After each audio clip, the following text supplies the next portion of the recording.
ജില്ലാ collector Arjun Pandian Ayyanthole civil station മുതൽ ചൂണ്ടൽ വരെയും തിരികെയും 40 കിലോമീറ്റർ സൈക്കിൾ സവാരി നടത്തി. തൃശൂർ കുന്നംകുളം റോഡ് പണിയുടെ പുരോഗതി വിലയിരുത്തി. പരിസ്ഥിതി സൗഹൃദ വാഹനം എന്ന നിലയിലും ശാരീരിക ക്ഷമത നിലനിർത്തുവാൻ കഴിയുന്ന വാഹനം എന്ന നിലയിലും സൈക്കിളിന്റെ ഉപയോഗം പ്രോത്സാഹിപ്പിക്കുന്നതിനു കൂടിയായിരുന്നു ജില്ലാ കളക്ടറുടെ സൈക്കിൾ യാത്ര.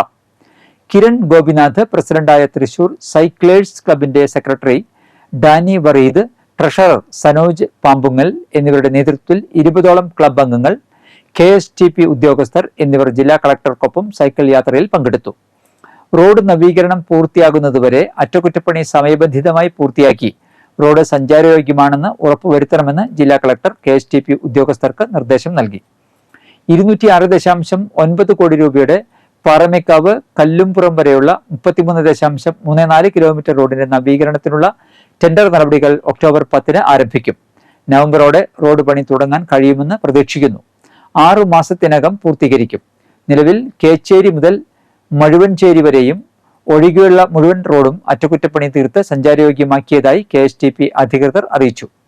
KSTP റോഡ് നിർമ്മാണ ഏകോപനം നിരീക്ഷിക്കുന്നതിന് രൂപീകരിച്ച സമിതി സ്ഥിരമായി റോഡ് പണിയുടെ പുരോഗതി വിലയിരുത്തുമെന്നും ജില്ലാ കളക്ടർ അറിയിച്ചു.